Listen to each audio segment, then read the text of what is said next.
There's a reason your soul feels exhausted even after you've done everything right. You pray, you serve, you work in silence, yet the doors remain shut and your light feels buried beneath shadows. But what if I told you that your hidden pain is actually part of God's sacred strategy to lift you higher than you've ever imagined? You've been overlooked, misunderstood, and pushed aside, not because you're unworthy, but because heaven is preparing to reveal your worth in a way no man can deny. This story holds a key most never discover, a divine secret that unlocks favor, recognition, and true peace. And once you hear it, you'll never see your struggles the same way again. Before we begin, I need to tell you something important. Many people watch these videos and leave blessed but forget to subscribe. Don't let that be you. If you feel this message already stirring something in your spirit, hit the subscribe button now, because what you're about to receive can change the way you walk, the way you work, and the way you wait. Let's begin this journey, and because God has something urgent to show you, and it starts here. He was just a boy when he first stepped into that dusty old workshop, not knowing that the quiet, weathered man before him would become more than a teacher. He would become the vessel of a divine calling. The mentor didn't speak much. Instead, he taught through silence, precision, and rhythm. The rhythm of patience, of humble repetition, of devotion to one's craft. The young man didn't rush. Day after day, he swept the floor, shaped the wood, burned his hands, and bled from small cuts no one else ever noticed. But heaven noticed. The Spirit was shaping more than tools. It was carving strength into his soul. As the years passed, he mastered every detail. Not just the task, but the attitude. Showing up early, staying late, helping others in their brokenness. Never boasting when he succeeded, and never crumbling when he failed.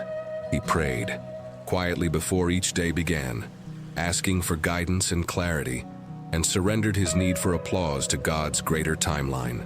His hands became instruments of healing, not just in the workshop, but in every heart he touched. There was light in his stillness, peace in his presence, and though no one seemed to notice him, he was walking with eternity in mind. That's the secret most people miss. True transformation doesn't start with achievement, it starts with humility. Like Jesus in Luke 2:52, who grew in wisdom and stature, and in favor with God and man. This young man grew not by pushing himself into the spotlight, but by becoming trustworthy in the shadows. That's where the soul gains its strength, not in the noise, but in the silence of unseen obedience. It's there in the daily grind and in the absence of praise that purpose is forged, and where the Spirit aligns with its divine destiny. He gave everything, every ounce of energy, every drop of sweat, every moment of silence that could have been used to complain. He offered it instead as prayer. Yet while his hands built excellence, his heart began to crack. The promotions went to others, those who spoke louder, laughed harder, played politics with precision. He watched as the lazy were rewarded and the faithful were forgotten. And deep inside, a shadow began to grow, not of hatred, but of doubt. Had he misunderstood his purpose? Had God turned away from his prayers? It's in this space, between devotion and disappointment, that many fall into brokenness. But what the soul calls failure, heaven often calls testing. Job felt this too. He said, "When he has tested me, I shall come forth as gold." Job 23:10. The young man tried to hold on, but his peace wavered. He kept showing up. He kept praying. Yet part of him longed for recognition, not for pride, but for confirmation that his journey wasn't in vain, that his light wasn't invisible. Sometimes the silence of heaven feels like abandonment, but it's actually the sound of trust. God was whispering, not shouting. Strength was being built in the waiting. Still, the human heart aches. His soul was weary, stretched between faith and frustration. And though he never stopped giving his best, each time someone else was praised while he stood unseen, a seed of resentment trembled in the soil of his patience. He didn't want to envy, but he did. He didn't want to question, but he did. And in those tears, God was still working. Because only when a man wrestles with the tension between excellence and emptiness does he learn what it means to surrender not just his labor, but his longing. And that is where healing begins, not in the reward, but in the grace to keep going even when none comes. There are moments when the silence becomes too loud, when the absence of recognition threatens to eclipse one's purpose. The mentor, seeing the burden growing heavy on the young man's soul, gently offered him a different kind of wisdom. "Take one day off," he whispered, his voice soft but weighted with divine timing. Reluctantly, the young man obeyed. That morning, as he sat in stillness, the world he left behind began to stir with panic. Machines broke down, tasks piled up, questions swirled. Where was he? Why wasn't everything flowing as it always did? The company, accustomed to his seamless excellence, had never paused to consider that the peace they enjoyed was born from his quiet strength. But now, in his absence, the truth emerged like light breaking through a shadowed forest. His value had never been in his volume, but in his unwavering devotion. And just as Jesus said in Matthew 5:14, "You are the light of the world. A city on a hill cannot be hidden." That light could no longer go unnoticed. By the end of that day, calls came. His name was spoken in reverence. A promotion was offered, not because he demanded it, but because the gap he left behind revealed the weight of his presence. Sometimes the spirit must retreat so that the world can feel what it took for granted. It's not manipulation, it's revelation. The stillness he embraced became the stage where his strength finally had space to speak.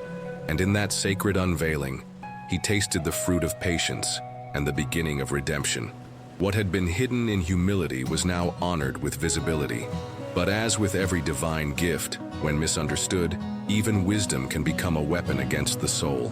Encouraged by the outcome, the young man repeated the strategy. A day off here, a quiet absence there. Each time the results echoed. Applause, recognition, more doors opening. It felt like breakthrough, but beneath the surface, the spirit began to lean more on tactics than on trust. What started as discernment morphed subtly into manipulation. He believed he was simply proving his worth, yet his reliability wavered. His colleagues began to whisper. His leaders began to wonder. Faith turned into calculation, and where there had once been peace, now there was pressure. Pressure to disappear in order to be seen. It's the same trap Saul fell into when he offered sacrifices out of fear in 1 Samuel 13, rather than waiting for God's appointed time. Strategy, when divorced from surrender, leads to self-destruction. Eventually, the very company that once praised his brilliance began to question his absence. And one quiet afternoon, the door closed, permanently. Fired not for incompetence, but for inconsistency. It was a bitter lesson. The young man sat alone, praying not for answers, but for forgiveness. His soul was heavy, but not broken, because in that loss he glimpsed a deeper truth. Success rooted in performance is fragile, but success rooted in presence, divine, steady, dependable presence, endures. The spirit whispered again, this time not with applause, but with correction. And the man began to see that true strength isn't in being noticed, but in being faithful, even when the eyes of others are closed. Sitting once, again before his old mentor, the young man felt like a child, not because of age, but because failure has a way of stripping pride and making space for real growth. The mentor didn't scold, he smiled, a knowing smile. "Now," he said gently, "you understand." The lesson wasn't in disappearing to be seen, nor in staying silent forever. It was about rhythm, about balance, about becoming like Jesus, who knew when to withdraw into the wilderness, Luke 5:16, but also when to teach on the mountaintop. The world often sees only in extremes, be everything or be invisible, but divine wisdom walks a different path. It teaches that being constantly present without demanding attention builds trust. That invisibility isn't punishment, it's preparation. Yet, being erratic even with good intentions creates instability. The secret to lasting success is to show up in light and in shadow, not to be noticed, but to be needed. To be the kind of soul whose presence is peace and whose absence is felt. Not because of noise, but because of reliability. The mentor leaned forward. The tree that bears fruit isn't always the one people stare at. It's the one they return to when they're hungry.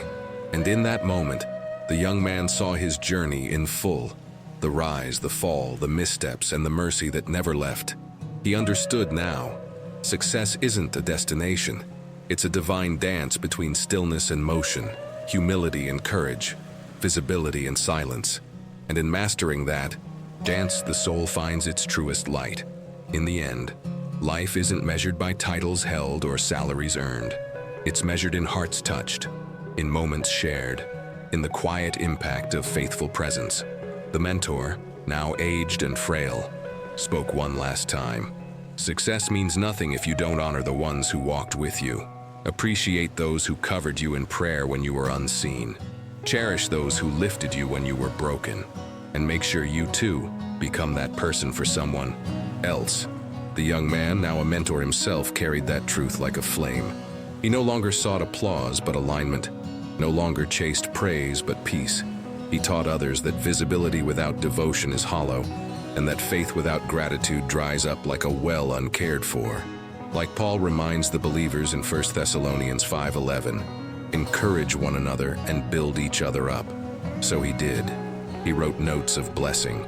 He listened to the stories of others with stillness. He offered his wisdom not with pride, but with kindness. And most importantly, he remembered to look in the mirror and thank God for the journey, for the purpose, the healing, the redemption. Because in the end, success is not just being seen, but being a light that helps others find their way. That's where eternity begins, in the moment we choose to value the sacred in others and allow our own soul to be a reflection of divine grace. Now tell me, have you ever felt invisible even while giving your all? Has your soul wrestled with being faithful and forgotten at the same time? I want to hear your story. Share in the comments how this message spoke to you. Your journey might be the encouragement someone else needs today. And if this touched your spirit, don't leave without subscribing. Click that subscribe button and turn on the notification bell so you never miss the revelations God is pouring out here. What's coming next will take you even deeper. Trust me, you don't want to miss it. Tap the next video that's appearing on your screen right now. It holds the next step in your transformation. Stay blessed, and I'll see you there.